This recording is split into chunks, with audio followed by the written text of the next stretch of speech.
Така, днес ще вземем SMT Divergence. SMT е abbreviation на Smart Money Technique. Като цяло SMT Divergence е инструмент, с който ние откриваме скрити манипулации в маркета. Първо, какво означава Divergence като терминология? Това е разминаване в корелацията между два корелирани инструмента, например евро-долар и паунд-долар, или и двата пера с DXY, което е долар индекса. Значи тук в ляво имам евро-долар, тук в дясно имам DXY. На пръв поглед изглеждат, две различни графики. Но ако се вгледате малко в детайли, ще видите, че те са абсолютно едни и същи, но наобратно. Аз лично използвам един трик. На Windows мисля, че е с Ctrl и E, а на MacBook е с Option E и се инвъртва чарта. Един и същ чарт, но просто се инвъртва. И когато ги инвъртнем,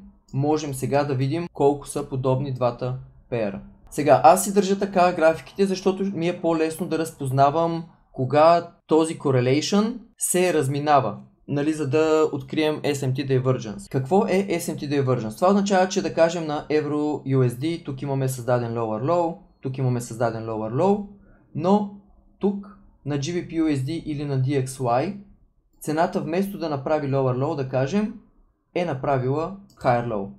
Значи, наблюдаваме как се формира дъното, представете си, че това е дъно, което се формира на ключово ниво. Чакаме си, затваряния, всичко, което си знаем до сега. Но в същото време, докато се формира това дъно или връх, независимо на коя графика, отново на всички графики може да ги видим тези манипулации, на другия инструмент цената няма да направи Lower Low, ами ще направи Lower High. De facto тук на GBP USD нещата ще изглеждат като Swing Failure или като Low Resistance Liquidity, а тук на Euro USD буквално имаме си защитен swing, имаме манипулация, обиране на ликвидност, брейк на структурата, обръщане на цената, ретест и обръщане. Тук няма да го имаме това нещо.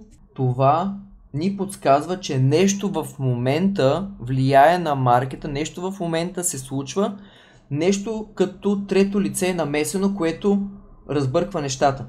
Това за нас е знак, че се случва манипулация в маркета. Обикновено когато имаме SMT Divergence.